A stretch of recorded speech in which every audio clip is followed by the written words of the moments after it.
வணக்கம் ஃப்ரெண்ட்ஸ், நம்ம daily service வீடியோவில் இன்றைக்கி ஒரு விவோ S1 மொபைலுக்கு காம்போ எப்படி மாற்றலாம் அப்படிங்கிறத பார்க்கலாம். இந்த மொபைலில் பேக் டோரு கொஞ்சம் அங்கே எங்கேயுமா பிஞ்சு இருக்குது. அதனால் அதையும் ஃபுல்லாக எடுத்துகிட்டு திரும்ப கம் போட்டு ஒட்டி கஸ்டமர்கிட்ட கொடுக்கலாம். வாங்க இப்போ இந்த மொபைலை நம்ம எப்படி காம்போ மாற்றலாம் அப்படிங்கிறத பார்க்கலாம். இந்த பேக் டோரை இப்படி கழட்டக்கூடாது, அது சிங்கிள் டோராக தான் இருக்கும். இருந்தாலும் இதை பார்த்தீங்களா அங்கங்கேயுமா விட்டு இருக்குது, கொஞ்சம் இடத்துல தான் பிடிச்சிருக்குது. அதனால் ஃபுல்லாக ஹீட் பண்ணிவிட்டு இந்த பேக் டோரை எடுத்துகிட்டு அதுக்கப்புறம் இதில் சென்டர் பேனல் அப்படிங்கிறதெல்லாம் கிடையாது, சிங்கிளாக தான் இருக்கும். அதனால் இந்த டோரை கழட்டிட்டு கீழே, அதாவது இப்போ இது இன்டிஸ்பிளே ஃபிங்கர் பிரிண்ட் வர்ற மாடலு. இன்டிஸ்பிளே ஃபிங்கர் பிரிண்ட் வர்ற மாடலுக்கு மேக்ஸிமம் ஸ்டிப்பு கீழே தான் இருக்கும், சிசி போர்டில் கனெக்ட் பண்ணுற மாதிரி தான் இருக்கும். அதனால் நீங்கள் ஃபுல்லாலாம் கழட்ட வேண்டாம். நீங்கள் டோரை கழட்டிட்டு ரிங்கர் செட்டை மட்டும் கழட்டிட்டு அதுக்கப்புறம் உள்ளே பார்த்தீங்க அப்படின்னா சிசி போர்டில் தான் இதோட அந்த ஃபிங்கர் பிரிண்ட்டும் இருக்கும், அந்த டிஸ்பிளே ஸ்டிப்பும் இருக்கும். அதனால் நீங்கள் அங்கே மட்டும் கழட்டினா போதும். இப்போது நான் இந்த பேக் டோர் திரும்ப ஒட்டுறதுக்காக இதை க்ளீன் பண்ணிக்கிறேன். க்ளீன் பண்ணிவிட்டு சிம் ட்ரே எடுத்துகிட்டு அந்த பேனலில் நம்ம தனியாக எடுத்துடலாம். பாருங்கள், சிம் ட்ரே எடுத்தாச்சு. அதுக்கப்புறம் அந்த டோரை கழட்டிடலாம். டோரை கழட்டியாச்சு. இப்போ பாருங்கள், இந்த ரிங்கர் செட்டை மட்டும் கழட்டினாலே போதும், நம்ம டிஸ்பிளே இருக்கிற இடத்துக்கு போயிடலாம். நீங்கள் மற்ற மொபைல் மாதிரி மேலே இருக்கும் அப்படின்னு சொல்லி நீங்கள் நினைக்க வேண்டாம். இன்டிஸ்பிளே ஃபிங்கர் பிரிண்ட் இருக்க எல்லா மாடலுக்குமே கீழே தான் வரும். ஸோ ஸ்க்ரூவெல்லாம் கழட்டிட்டு ரிங்கர் செட் எடுத்தோம் அப்படின்னா டிஸ்பிளேக்கான ஸ்டிப் வந்துடும். பாருங்கள், இதுதான் டிஸ்பிளே ஸ்டிப்பு. இதை கொஞ்சம் கவனமாக எடுங்க. கீழே ஒரு ரப்பர் கொடுத்துருப்பாங்க, அந்த ரப்பரை எடுத்துகிட்டு தான் நம்ம டிஸ்பிளே தனியாக எடுக்க முடியும், இல்லாட்டி ரொம்ப டைட்டாக இருக்கும். இப்போது டிஸ்பிளேயை ஹீட் பண்ணிவிட்டு அதை நம்ம தனியாக எடுத்துக்கிடலாம். பாருங்கள், மெதுவாக ஹீட் பண்ணுங்கள். நான் வீடியோக்காக இதை ஃபாஸ்ட் பண்ணியிருக்கேன், நீங்கள் பண்ணும்போது மெதுவாகவே பண்ணுங்கள். ஹீட்டை கரெக்டான அளவில் பண்ணுங்கள், இல்லைன்னா ஃப்ரேமில் ஏதாவது டேமேஜ் ஆயிரும். முடிஞ்ச அளவுக்கு பொறுமையாக பண்ணுங்கள். இப்போ ஹீட் பண்ணியாச்சு, டிஸ்பிளே தனியாக கழட்டலாம்.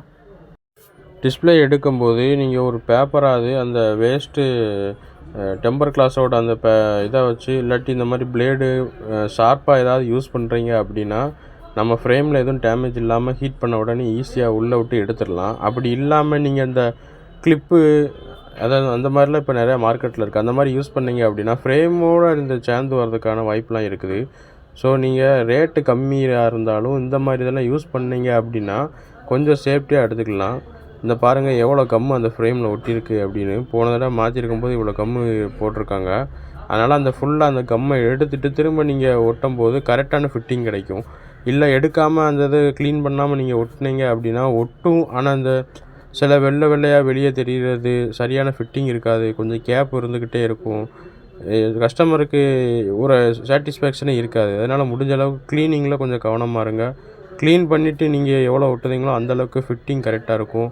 கேமரா, மைக்கு அந்த இதெல்லாம் கவனமாக வச்சு போடுங்க. உள்ளே கம் எதுவும் போயிடக்கூடாது. அந்த இயர்பீஸ்லாம் கரெக்டாக பார்த்து கொடுக்கணும். நீங்கள் கீழே நமக்கு அந்த டிஸ்பிளே ஸ்டிப் இருக்குது, அது பக்கத்தில் தான் ஃபிங்கர் பிரிண்ட் இருக்குது. இந்த மாடலுக்கு 2 வகையான டிஸ்பிளே வரும். ஒன்று ஃபிங்கர் பிரிண்ட் ஒர்க் ஆகாத மாதிரி வரும், இன்னொன்று ஃபிங்கர் பிரிண்ட் ஒர்க் ஆகாத மாதிரி வரும்.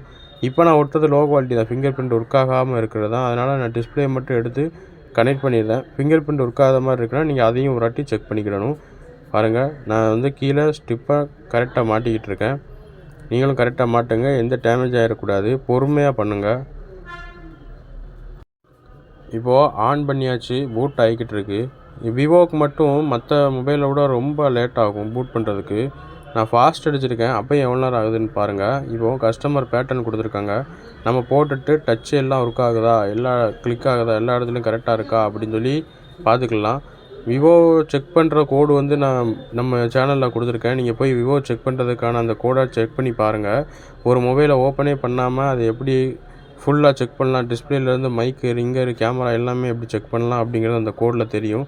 நீங்கள் நம்ம சேனல் ப்ளேலிஸ்ட்டில் போய் பாருங்கள், அது தனியாக ஒரு ப்ளேலிஸ்ட்டாகவே கொடுத்துருக்கேன். விவோக்கு மட்டும் இல்லை, சாம்சங், ஓப்போ எல்லாத்துக்குமே நான் கொடுத்துருக்கேன். நீங்கள் அதையும் செக் பண்ணி பாருங்கள். அது அந்த இதெல்லாம் செக் பண்ணிங்க அப்படின்னா ஈஸியாக ஒவ்வொரு ஸ்பேரு டச்சில் ஒவ்வொரு சிங்கிள் இடத்த கூட உங்களால் கிளியராக செக் பண்ணிக்கிட முடியும். இப்போது டிஸ்பிளே ஒட்டுறதுக்கு அந்த மிச்சம் எதுவும் கம் இருக்கா என்ன ஏதுன்னு கடைசியாக ஒரு தடவை செக் பண்ணிவிட்டு நம்ம கம் அப்ளை பண்ணிடலாம். கம் அப்ளை பண்ணும்போது கவனமாக இருங்க, உள்ளே எதுவும் எக்ஸஸாக போயிடக்கூடாது, ரொம்ப கம்மியாகவும் இருந்துடக்கூடாது. கொஞ்சம் குவாலிட்டியான கம்மாக யூஸ் பண்ணுங்கள்.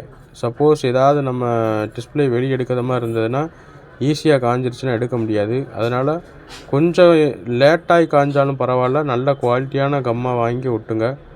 அப்போ தான் டிஸ்பிளேயும் கரெக்டாக பிடிக்கும். பாருங்கள், கம்மை போட்டாச்சு, டிஸ்பிளேயும் மாட்டியாச்சு. இப்போ ஸ்ட்ரிப்பை கனெக்ட் பண்ணிவிட்டு ஸ்க்ரூவை எல்லாம் போட்டுக்கலாம்.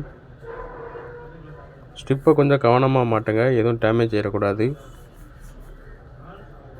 எல்லா ஸ்க்ரூவையும் போட்டுருங்க, ஒரு ஸ்க்ரூ கூட மிஸ் ஆகக்கூடாது. ஏன்னா ஸ்க்ரூ இருக்கிற டைட்டில் தான் நமக்கு ரிங்கர் கேட்குறது, இந்த டிஸ்பிளேலாம் கரெக்டாக சீட்டிங்காக உட்கார்றது, ஃபிங்கர் பிரிண்ட்டு, இந்த மாதிரி நிறையா விஷயம் இருக்குது.